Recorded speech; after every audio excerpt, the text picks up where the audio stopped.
Well لکل ہمزہ، بربادی ہے ہر اس شخص کے لیے جو تانے والی زندگی گزار رہا ہے، تانے دیتا ہے لوگوں کو پیٹھ پیچھے. الذی جمع مالا وعددہ، اور اس کی حالت یہ ہے کہ وہ مال جمع کرتا ہے اور اسے گن گن کر رکھتا ہے.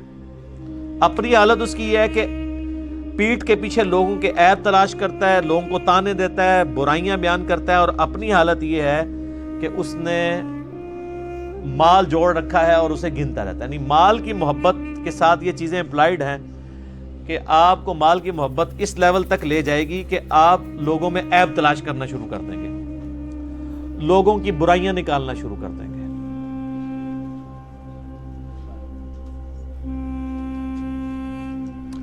یحسب ان مالہ اخلدہ، وہ خیال کرتا ہے کہ اس کا مال کبھی بھی فانی نہیں ہوگا، ہمیشہ کے لیے اس کا مال اس کے ساتھ رہے گا.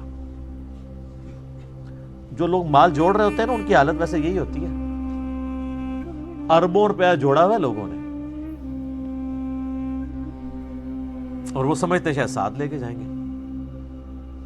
حالانکہ میں آپ کو بتاؤں کہ اگر کوئی شخص روزانہ 1,00,000 روپیہ خرچ کرے نا، روزانہ، تو 1 ارب ختم کرنے کے لیے اسے 25 سے 30 سال چاہیے. یہ کیلکولیشن کر لیجئے گا. 1 ارب اتنی بڑی رقم ہے، اور یہاں لوگوں کے پاس اربوں ہوتے ہیں، اور 70-80 سال کے ہوئے ہیں. ان سے پوچھا آپ نے کتنی زندگی گزارنی ہے، اور روزانہ 1,00,000 روپے کو خرچ کر سکتا ہے؟ کیا کرے گا؟ نوٹ بھی کھانا شروع کرے تب بھی نہیں کھا سکتا. لیکن جب جس کو لت پڑ جائے تو وہ پھر یہی کرتا ہے، اور پھر وہ سمجھتا ہے میرا مال فانی نہیں ہوگا، نہ اس نے مرنا ہے. کلا، ہرگز نہیں. لَيُنبَذَنَّ فِي الْحُطَمَةِ،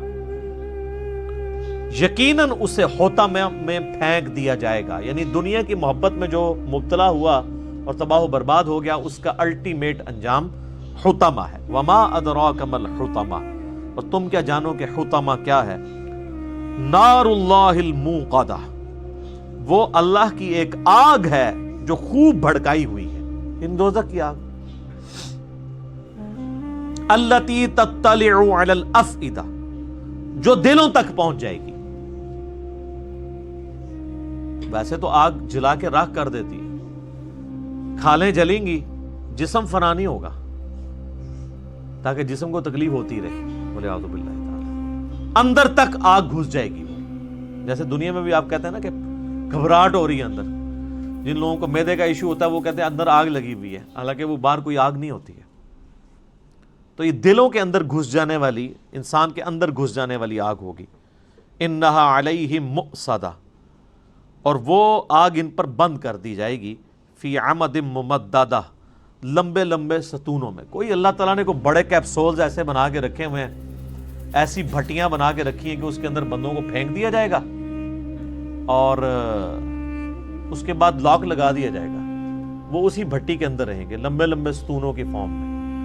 یہاں پہ بھی آپ دیکھیں نا، جو بڑی جیلیں ہوتی ہیں نا، وہ کہتے ہیں جی وہ جیلیں ایسی ہیں جی جس میں آپ لیٹ بھی نہیں سکتے. 4 فٹ بائی 4 فٹ کی جیل، اور آپ اسی کو ذرا کم کریں، اگر آپ 1.5 فٹ بائی 1.5 فٹ یا 2 فٹ بائی 2 فٹ کی جیل ہو جس میں آپ لیٹ بھی نہ سکیں اور کھڑی ہوئی حالت میں، اور اس میں انسان کو باہر سے آگ چھوڑ دی جائے، اندر آگ نہ جلائی جائے، تو کیا انسان کی حالت ہوتی ہے. رومن امپائر کی اگر آپ سزائیں دیکھیں نا یوٹیوب پہ، اگلے زمانوں میں وہ اپنے دشمنوں کو کیسے سزائیں دیتے تھے، تو انسان کے رونگٹے کھڑے ہو جاتے ہیں. بڑے بڑے انہوں نے بیل بنائے ہوئے تھے لوہے کے، لوہے کی چادروں سے بیل نما، یعنی انہوں نے مجسمے کھڑے کیے ہوئے تھے، اور اس کے اندر باقاعدہ بندے کو وہ ڈالتے تھے، اور پھر وہ اس کو بند کر دیتے تھے، اور نیچے آگ روشن کر دیتے تھے. تو اس بندے کی جب چیخیں نکلتی تھی، وہ جیسے کہ وہ ایک گائے کی چیخ نکلتی ہے نا تکلیف کے وقت، تو ویسی وہ گائے کے منہ سے چیخیں نکلتی تھی، اور اس کو وہ انجوائے کرتے تھے. یہ تکلیف دی جاتی تھی. تو یہی اسی قسم کی تکلیف ہے جو اللہ تعالیٰ ہمارا ہے کہ ہم انہیں آگ پہ بڑے بڑے ستونوں میں بند کر دیں گے آگ کے اندر، اور ان کے اوپر آگ چھوڑ دیں گے، اور آگ ایسی ہوگی جو ان کو جلا نہیں رہی ہوگی، اندر گھس رہی ہوگی، انسان کے اندر تک پہنچے. یہ کوئی امیجن ہی نہیں کر سکتا. یہ یقین کریں قرآن لوگوں نے نہیں پڑھا تو اس لیے وہ سمجھتے ہیں کہ کوئی اللہ تعالیٰ کوئی نعوذ باللہ کوئی بڑی نانی اماں یا دادی اماں ہے, اس نے اینڈ پہ سب کو معاف کر ہی دینا ہے. اتنا آسان معاملہ نہیں ہے, یہ بڑا مشکل معاملہ ہے. اور آپ یہ دیکھیں کہ جب یہ آیات نازل ہو رہی ہیں عربیوں کی زبان میں تو ان کی کایا کلب تو پھر ہوتی تھی نا. ہم تو صرف ترجمہ سن کے تو ہماری حالت بدل جاتی ہے, تو جن کی اپنی زبان میں یہ چیزیں نازل ہو رہی تھیں ان پہ کیا کیفیت گزرتی ہوگی. اللہم اجرنا من النار, آمین.